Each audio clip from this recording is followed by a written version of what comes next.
Hello, you wonderful people, and welcome to another episode of Crime Centric. This being a show where I talk about crime dramas that I watch. For today's episode, I'm going to talk about the latest episode of Prodigal Son. A lot of really interesting things went down in this episode, so let's break it down. Well, first and foremost, we're kind of picking up with the whole Martin situation. He's better. He's kind of back to locked up, but obviously he's still, bedridden and everything, and he's happy because it's like, Jessica's there, and Malcolm's there, and Martin's kind of enjoying this situation because it's kind of like, all right, so you got to say that mom was under duress when she stabbed you, even though it's like, oh, but it was you who stabbed me, Malcolm. But he's willing to let it all, go. He's going to let that happen, but he wants to see Malcolm again. In exchange, he wants Malcolm to basically come back and see him like on him like he used to. So basically it's like once a week, and it's like no, 2 times every 10 days. Obviously Jessica was kind of like no, we can just find some other, but it's like Malcolm just has no other choice because it's the only way to make sure everything kind of turns out okay. So he kind of gives in to what his dad wanted. He's like, oh yeah, suddenly it's all coming back to me now. So he ended up getting what he wanted. So obviously Jessica's like, oh, let's just stop talking about your dad and let's celebrate the good times. And Malcolm's just kind of like, yeah. And it's just kind of like, I guess there's not a lot to celebrate because neither one of them could really think of anything to celebrate considering the circumstances. But it's like, oh, like Eve, like, she's back in. He's like, yeah, I haven't really talked to Eve. And she's like, oh, and his mom playing wonderful matchmaker calls up Eve. He's like, oh, there's someone here that wants to talk to you. And Malcolm's like, yeah, if you want to, you can just hang up. And she's like, no, I wanted to talk to you. I just needed time. And, it's like, oh, we could get together. He's like, not like a date, just kind of like, kind of an apology and everything. So to set something up, and I love Jessica being like, oh my God, let's just kind of revel in the moment right now. And then Gil calls and she's like, moment over. So basically this case involves a group of thieves. They are basically on bikes. They're moving in and fast. They're kind of like terrifying people so that no one kind of gets in the way, but they're stealing jewelry. They're on like bikes and stuff like that. So that's the main case, but the case turns even more different because even more different. I don't know why I phrase it like that. It's because they start killing people, well, at least one person, and it seems like it gets repeated in different crimes. What's also interesting about this is that this causes Malcolm to cross paths with someone he knew back in boarding school. His name is Vijay, and it's like they were actually friends because they were kind of outsiders. Because both of them, it's like, oh yeah, it's like, oh, that's your friend. He's like, actually, he is kind of a cool guy. It's like we actually kind of became friends, and they sat in like a corner table because no one else sat with them. Because it's like yeah, Malcolm had his whole situation with Martin, but Vijay's dad went to jail for smuggling cocaine, and she's like, oh, you both had bad dad. Your bad dad boys or something, or bad dad sons or something like that. And then Malcolm's kind of like, yeah, something like that. I forgot what it was. Also, it's just like little moments like that between him and Danny. It's just like, look at that. It's that friendship thing that I kind of feel like is a little bit more. I don't know what to kind of make of it. It's like actually kind of an adorable like connection between the two of them. But nevertheless, Vijay actually kind of gets heavily involved in the case and stuff like that with his connections and kind of his know-how, because obviously his thing, he works for the insurance company, so he needs to track down the watches so that the company he works for doesn't have to pay out like the 20 million in insurance money. So it's like, I even love Danny's not even giving him the time, and they're just like, yeah, thanks kind of for nothing, kind of shutting him down. But it's like, no, Vijay actually comes through in the end with a lot of the, information in the grand scheme of things. I even love it when Malcolm was like, yeah, this is Gus. I was saying Gus, geez. This is Gil, this is Danny, and this is, and he guesses JT, and then JT's name, and JT's like, not even close. I was like, right, I forgot there's a bit that you're trying to figure out JT's name, what his initials stand for. I love that. And just that little quick moment, he's just, I'm like, I'll get you next time, kind of look that Malcolm kind of gives him. I love that. But basically, the next crime ends up happening, and lo and behold, it's another person who's dead, and they look just like the woman from the previous murder. But it turns out, it was actually kind of interesting too, because it's like the moment you go in there and all the people are still down and you're hearing the voices and everything, I'm like, yeah, it's a recording. Because it's like, why would they still be there and stuff like that? Because the people are so terrified. They're hearing like, sit, don't play hero, someone being abrasive and yelling like that. You're scared, like, to even look up. So you're able to just kind of back away without anyone even realizing you'd gone. But it turns out the lady in particular survived. Part of me was wondering if I was thinking like, oh, did she have a metal plate in her head or something? I guess it's just like, because it is a weird situation. I don't know like the medical science behind it, but I guess like depending on the like how close the bullet is and stuff like that, like your skull can kind of like sometimes the bullet won't even penetrate the skull and stuff like that. Her skull might have been cracked as a byproduct of it, but I mean, I don't know.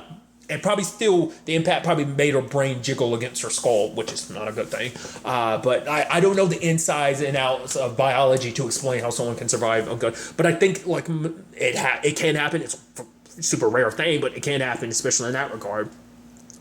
But the fact of the matter is, she's being operated on, but they can't get to him. So Malcolm calls in a favor of his dad. He's like, oh my God, 2 times in one day. It's like, oh yeah, I know that surgeon. He's really good with his hands. Well, both for surgery and the nurses. Oh, the times I had to cover with his wife when he was kind of, at work and stuff like that. And Malcolm's like, good, that's exactly what I'm doing. And Martin's like, oh, are you going to blackmail him? That's my boy. And so Malcolm proceeds to blackmail them to get the information they need. It is this interesting thing where like him and Vijay are like interviewing her and she's getting her brain worked on and stuff like that. It's interesting. But basically, what was it? Like she has facial blindness or something, so she couldn't make out faces, but she made out tattoos and the name Coop and stuff like that. So they were able to, working together, Malcolm and Vijay were able to kind of piece together like what gang this is they're probably associated with, the dude behind it named Cooper Woo. So it's like, and even Gil being like, actually super impressed. This is actually really good work, boys. But obviously it turns into that conversation. I actually skipped over it, but Malcolm actually went to visit Martin for a while, but Malcolm was too busy just kind of in his own world at the time. He wasn't talking like to Martin, and Martin's like, oh, tell me what's on your mind. And basically Malcolm brings up Vijay, because the fact is they were good friends until Vijay's dad got out of prison, because even Martin was like, oh yeah, I was actually super happy the fact that you had a friend, you're kind of a loner and stuff like that, but I was so happy when you actually got a friend and everything. But the moment Vijay's dad got out of prison, it was like, for Malcolm, he feels like their relationship changed, and so he is a little untrusting of Vijay, because he feels like Vijay just kind of up and abandoned him or betrayed him. Is kind of how Martin kind of tries to turn it around and stuff like that. But it's like, it's like, oh, you're trying to, I forgot what he said. It's like, it's like, oh, it's not your fault or something like that, or it's not Vijay's fault. And Malcolm was like, yeah, you're right, it's not, it's yours. And Martin be like, oh, I walked right into that one, didn't I? And the fact of the matter is, it's like, basically, he's like, oh, you're going to blame me for everything that happened to you? What was it? It was some your social kind of complications, your night terrors, and what was it, like your sciatica? You're gonna blame that on me too? But it is kind of like Malcolm is kind of the person he is because of Martin. So, but the fact is, even Martin's kind of joking like that. It's just kind of interesting. But regardless, Gil does ask the question, can Vijay be trusted? And the thing is, Malcolm, because he has trust issues, doesn't really trust Vijay, just because he's just kind of like, we don't, because he is in this for the sake of like, for him, he's not in this to solve the murder. He's in this to retrieve the watches. So he's got his own motive to kind of help us and stuff like that. But even Malcolm questioned him and stuff like that. But Vijay was like, the fact of the matter is, I tried to invite you to stuff, but you were just so intense. You were just kind of, it's like almost like the way you analyze people, even without talking to them. It's like you judged them, like you from right off the bat, like you couldn't trust him. I mean, to be fair, like probably like Vijay's situation probably just made him kind of feel like, oh, he lost. Like that was probably like, oh, I finally gained trust around people, but then like Vijay kind of just seeming like it's, or maybe in general, maybe just given enough time, he just became jaded and was kind of like, because it seems like he's slowly but surely kind of doing that. Because obviously a lot of times working cases and stuff like that with Gil and the team, the fact of the matter is he'll go off not really letting them know what he's up to, just because because he knows they'll get in the way and stuff like that. But now I think he has gotten to the point he is a little bit more trusting. Well, not just a little bit, a lot more trusting of the team and everything to have his back. So I think that's kind of an interesting situation. But when it's all said and done, though, like Vijay is trying to set up a deal behind their back, even though he was trying to be like, oh, I was talking to a girl and everything, which it turns out to be a lie. And Malcolm shows up anyway, but it's like, hey, I'm the appraiser and everything. So they're trying to make this deal happening, because it's like he's telling Vijay, it's like, all right, you try to keep haggle this deal and everything. I'll appraise all this, but I'll be secretly checking everyone out, trying to figure their whole thing out. Side note, there's the actress, what's her name? She ended up being kind of like the motive behind all of the murders and stuff like that. I know her from the NBC show, Revolution. I've seen her pop up in other stuff too, but like, because I recently saw her pop up in an episode of Chicago PD. It just happened to be on TV, and I was like, oh, yeah, that like Revolution is like the thing I know her best from. I don't know the actress's name, but I feel like I've seen her pop up in other things too. But nevertheless, Malcolm's kind of getting to know everybody because it turns out like the youngest member of the crew and the girl lady, they are kind of a thing, and she's actually kind of being a little flirtatious with Malcolm because Home Dude was like, so what did she say to you? And he was like, oh, I get it, you know. I was like, all right, because like he was, you could tell like, what would she say to me? What would she say to you? And he's like, oh, are you two a thing? And he's like, well, yeah, sort of. So he's trying to slowly but surely kind of get to know the rest of the group. Talking to Petey and stuff like that, and then he gets to the final dude. Final dude slaps the shit out of him, or rather punches him, and it's like, what was that? It's like, did you figure? It's like, oh, because he's a cop. I'm surprised. I mean, Malcolm could have spun it this way, but he didn't. I thought he didn't go like, okay, I'm not a cop. All right, you might not know this, but my name is actually Malcolm Whitley. My dad was the surgeon. I don't really like bringing it up. I'm sorry, I'm inquisitive. I thought he could spin it like that, but he's like, no, I'm not a cop. Technically, I'm a profiler who works with the cops, you know, so. But then he's telling VJ all this stuff about, like, you know, it's like, get in your car and just go. I should have known I couldn't trust you and stuff like that. You could tell Malcolm was trying to tell him something, but VJ wasn't quite getting it at first. But I did like the fact is that he comes up, like, when you know, you have, like, all right, Danny and Gil are like, all right, we'll follow the van. But then VJ knocks the dude out, and it's like, okay, what the hell is he doing? So that ends up being a thing. But showing you how interesting this whole situation is, because Malcolm goes like, because it's like, all right, you know, Cooper is like, so why are you here? And you're like, why are you really listening to him? Why are you asking that? And then it was in that moment, Malcolm looks at him and is like, I'm doing the same thing I'm looking for the killer amongst your crew, because that dude, the other dude is family. This is actually kind of his first job, so you trust him. That's why you sent Vijay with him, and why you left these three here, because you don't trust any of them, so you're trying to find out who the killer is and stuff like that. But then, like, Malcolm pieces it together. He has, what's her face, take off her hat, because she has curly hair, much like all the victims, and realizes, so Petey, how long have you been in love with her? And it turns out that's what this is all about. Because in the long run, basically what ended up happening was he ended up stockpiling a lot of money, but he knew that he could never pull her away. And then it's like, oh, suddenly this Squirt comes into the gang and everything, and she likes him and stuff like that. So he felt a little jaded. He felt slighted. You know, it's like, oh, I'm totally into you. I was planning like on getting us out and away from all this, and you still want to stay here. You actually fell in love with someone else, you know. So, but it was interesting how Malcolm did manipulate everyone. It turned into like like, you know, first it's like, you know, two guns on Petey. Petey's got his long gun. Cooper's got his gun, being like, no shooting, because it's like, we don't want to end up, you know, I think it's just a thing of not wanting to kill each other. But regardless, and it's like, after all the years we've been in a group, you're going to point a gun at me, turns a gun to Cooper, and basically Malcolm manipulated them all into shooting each other. I'm assuming the other two are dead. I don't know. So half the team ended up dying potentially, or not, unless they were just knocked out, but I'm pretty sure they were dead, while the other half are still alive. Malcolm, sadly, flipped on the back, got knocked on his skull, hitting the pavement hard, and obviously his consciousness, his fear and all that kind of manifesting as his dad.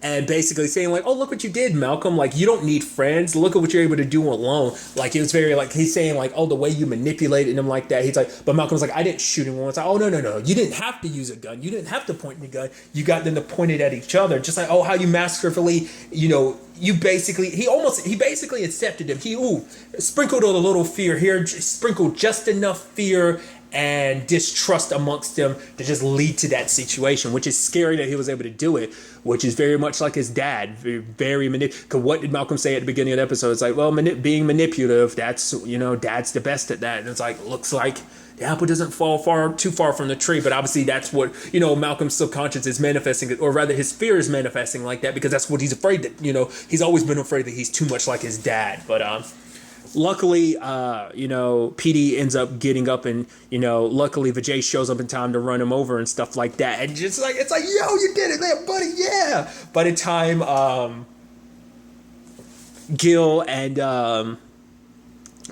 Gil and Danny get there, it's already over. It's like, yeah, we solved it. Yeah, right. But it's like, hey. But that means maybe a byproduct of this is that, you know, Malcolm has found another friend. I mean, because he has a friend in, I think, Well, I mean, the thing is, Adrisa likes him, but I still think there's friendship there. Obviously, he has a thing for Danny, but there's still friendship there. They have a complicated relationship, but, JT's like a friend. Gil is like a father to him, and it's like father/mentor. So there's that whole thing. But it was just an interesting, conclusion to the case. But I'm curious. I think it'd be actually pretty dope if we kept up with this whole VJ situation of like, oh, that's still being a friend that he talks to from time to time. I think it would actually help, especially because it seems like he doesn't really have that close knit of a relationship with people from his past, So I think that'd be kind of a nice way to kind of handle that. We'll see.